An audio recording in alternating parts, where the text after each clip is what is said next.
Assalamualaikum warahmatullahi wabarakatuh. Teman-teman, halo semuanya. Saya ingin membagikan kisah nyata yang sangat menyakitkan sekaligus mengejutkan. Saya pernah difitnah oleh mantan suami saya, dihancurkan nama baik saya. Tapi siapa sangka, kebenaran akhirnya terungkap. Dia sendiri justru tersandung kasus korupsi besar di PT Pertamina.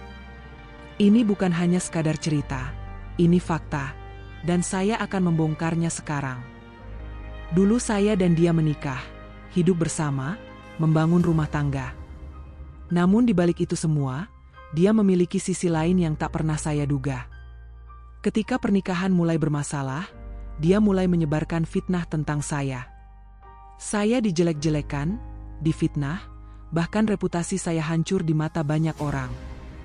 Dia menuduh saya yang bukan-bukan, katanya saya begini, begitu, sampai-sampai keluarga dan teman-teman saya mulai ragu terhadap saya. Padahal, semua itu hanya cara dia untuk menjatuhkan saya. Saya tidak punya bukti saat itu, hanya bisa diam dan menerima perlakuan tidak adil ini. Tapi semesta tidak tidur. Semua akhirnya berbalik arah. Saya mulai mendengar kabar bahwa ada penyelidikan terkait kasus korupsi di PT Pertamina. Saya tidak menyangka, ternyata nama mantan suami saya ada dalam daftar tersangka. Dia yang selama ini menuduh saya, ternyata justru terlibat dalam kasus yang lebih besar. Saya mendapatkan berbagai bukti yang akhirnya membuktikan semua tuduhan terhadap saya salah. Media mulai memberitakan, kasus ini semakin besar, dan dia tidak bisa mengelak lagi. Karma itu nyata, kebenaran akhirnya terungkap. Saya ingin kalian semua tahu, bahwa kebenaran pasti akan menang. Jangan takut difitnah, karena waktu akan menunjukkan siapa yang benar dan siapa yang salah. Jangan pernah menyerah untuk membuktikan diri. Assalamualaikum warahmatullahi wabarakatuh. Teman-teman, pernahkah kalian merasa difitnah dan dikhianati oleh orang yang seharusnya melindungi kita? Saya pernah. Bahkan, fitnah itu hampir menghancurkan hidup saya. Tapi siapa sangka, Allah Maha Adil. Orang yang dulu menuduh saya ternyata menyimpan kebusukan yang lebih besar. Dan akhirnya, semuanya terbongkar.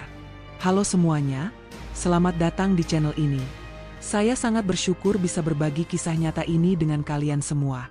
Semoga cerita ini bisa menjadi pelajaran hidup dan motivasi bagi kita semua untuk selalu percaya bahwa kebenaran pasti akan terungkap. Sebelum saya lanjut, jangan lupa untuk like video ini, komen pendapat kalian di bawah, dan subscribe agar semakin banyak orang yang bisa mendengar kisah inspiratif ini. Tekan juga tombol lonceng supaya kalian gak ketinggalan cerita-cerita menarik lainnya. Teman-teman, yuk kita isi kolom komentar dengan sholawat sebagai bentuk doa kita agar selalu diberikan perlindungan dari fitnah dan keburukan orang lain. Jangan lupa juga tulis dari mana kalian menonton video ini. Saya ingin tahu dari daerah mana saja para penonton setia channel ini. Saya dulu pernah menikah dengan seseorang yang saya percaya sepenuh hati. Awalnya, kehidupan rumah tangga kami berjalan baik-baik saja. Tapi, semua berubah ketika saya mulai melihat sifat aslinya.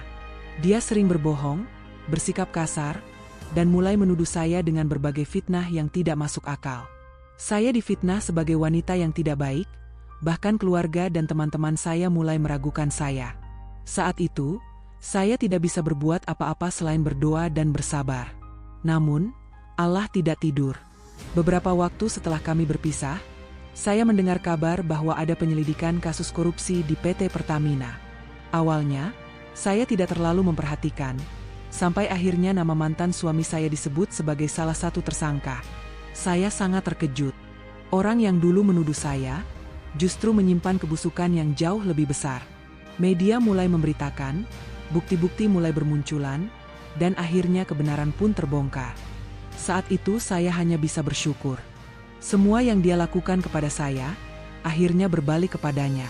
Ini adalah bukti nyata bahwa fitnah tidak akan pernah menang. Saya ingin cerita ini menjadi pengingat bagi kita semua, bahwa sekuat apapun kebohongan seseorang, kebenaran pasti akan datang pada waktunya. Yang penting, kita tetap kuat, sabar, dan tidak membalas kejahatan dengan kejahatan. Karena pada akhirnya, setiap orang akan menerima balasan atas perbuatannya. Saya dulu pernah menikah dengan seseorang yang saya percaya sepenuh hati. Awalnya, kehidupan rumah tangga kami berjalan baik-baik saja. Saya merasa bahwa saya telah menemukan pasangan hidup yang bisa menjadi imam bagi keluarga kami, seseorang yang bisa membimbing saya dalam kebaikan. Kami menjalani hari-hari dengan penuh kebahagiaan. Setidaknya itulah yang saya pikirkan pada awalnya. Saya berusaha menjadi istri yang baik, setia, dan selalu mendukungnya dalam setiap langkah yang dia ambil. Saat itu, saya tidak pernah berpikir bahwa orang yang saya cintai dengan sepenuh hati ini pada akhirnya akan menjadi seseorang yang paling menyakiti saya. Ketika pertama kali mengenalnya, dia tampak seperti sosok pria yang bertanggung jawab dan penuh kasih sayang. Dia selalu menunjukkan sikap perhatian, tidak pernah sekalipun saya melihat tanda-tanda bahwa dia bisa berubah menjadi orang yang berbeda. Saya percaya sepenuhnya padanya. Bahkan ketika dia mulai sibuk dengan pekerjaannya di PT Pertamina, saya selalu mendukungnya. Saya berpikir bahwa mungkin kesibukannya ini adalah bentuk tanggung jawabnya sebagai seorang suami yang ingin memberikan kehidupan terbaik untuk keluarga kami.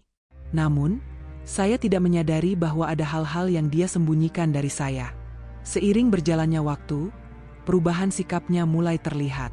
Dia mulai sering pulang larut malam tanpa alasan yang jelas. Awalnya, saya berpikir positif. Mungkin pekerjaannya memang sedang banyak.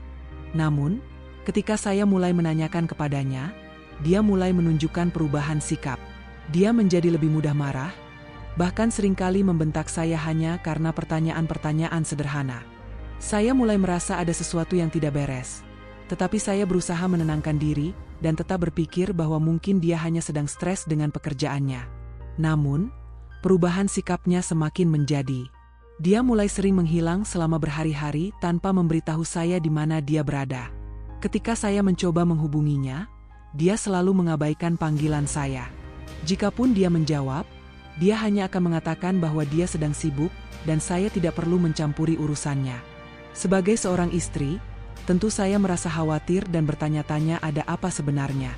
Tetapi setiap kali saya mencoba mencari tahu, dia selalu menghindar. Tidak hanya itu, dia juga mulai sering membawa teman-temannya ke rumah.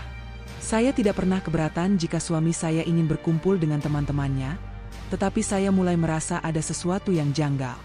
Mereka sering berbicara dengan nada pelan, seolah-olah sedang merahasiakan sesuatu. Setiap kali saya mendekat, pembicaraan mereka langsung terhenti. Saya mulai merasa bahwa ada sesuatu yang mereka sembunyikan, tetapi saya tidak tahu pasti apa itu. Puncaknya, dia mulai sering memperlakukan saya dengan sangat kasar, baik secara verbal maupun emosional. Dia mulai menuduh saya macam-macam, bahkan menganggap saya sebagai istri yang tidak pengertian. Dia mulai mengatakan bahwa saya terlalu banyak bertanya dan terlalu mencampuri urusannya. Padahal, saya hanya ingin tahu apa yang sebenarnya terjadi. Saya mulai merasa tertekan dalam rumah tangga kami, tetapi saya tetap bertahan karena saya masih memiliki harapan bahwa dia bisa berubah. Namun, harapan itu pupus ketika dia mulai menyebarkan fitnah tentang saya. Saya tidak menyangka bahwa orang yang seharusnya melindungi saya justru menjadi orang yang menghancurkan nama baik saya. Dia mulai menyebarkan cerita-cerita bohong kepada keluarga dan teman-teman kami. Dia mengatakan bahwa saya adalah istri yang tidak setia, bahwa saya hanya memanfaatkan dirinya, dan berbagai tuduhan lain yang tidak masuk akal. Saya sangat terpukul mendengar semua itu. Yang lebih menyakitkan, banyak orang yang mulai percaya dengan fitnah yang dia sebarkan. Bahkan keluarga saya sendiri mulai meragukan saya. Saya berusaha menjelaskan bahwa semua itu tidak benar, tetapi dia lebih pintar dalam memainkan perannya. Dengan segala cara, dia berusaha menjatuhkan saya, seolah-olah sayalah yang bersalah dalam hubungan ini. Saya merasa benar-benar sendirian. Saya tidak tahu harus berbuat apa. Saya hanya bisa menangis dan berdoa kepada Allah agar kebenaran segera terungkap. Saya percaya bahwa Allah tidak akan membiarkan kebohongan menang selamanya. Saya hanya perlu bersabar dan menunggu waktu yang tepat. Itulah kisah nyata yang ingin saya bagikan kepada kalian. Semoga bisa menjadi pelajaran hidup dan pengingat bahwa Allah Maha Adil. Jangan pernah takut dengan fitnah, karena pada akhirnya kebenaran akan membuktikan segalanya. Kisah ini adalah pengalaman nyata yang sangat menyakitkan bagi saya. Dulu, saya pernah difitnah oleh mantan suami saya, hingga nama baik saya hancur di mata keluarga dan teman-teman. Saya hanya bisa bersabar dan berdoa agar kebenaran terungkap. Tapi siapa sangka, Allah Maha Adil. Orang yang dulu menuduh saya, ternyata terlibat dalam kasus korupsi besar di PT Pertamina. Bukti demi bukti mulai muncul, dan akhirnya semua kebohongannya terbongkar. Kisah ini adalah bukti bahwa fitnah tidak akan pernah menang melawan kebenaran. Jangan pernah takut terhadap fitnah, karena pada akhirnya keadilan pasti datang. Kisah ini adalah pengalaman nyata yang sangat menyakitkan bagi saya. Dulu, saya pernah difitnah oleh mantan suami saya, hingga nama baik saya hancur di mata keluarga dan teman-teman. Saya hanya bisa bersabar dan berdoa agar kebenaran terungkap. Balon ucapan tulis di komentar.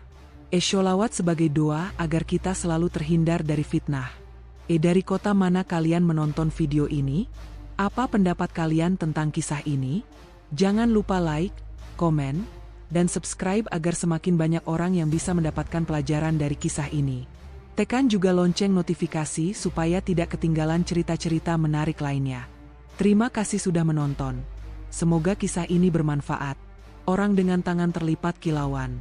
Jangan lupa like video ini, komen pendapat kalian, dan subscribe agar semakin banyak orang yang bisa mengambil hikmah dari kisah ini. Sampai jumpa di video berikutnya. Wassalamualaikum warahmatullahi wabarakatuh.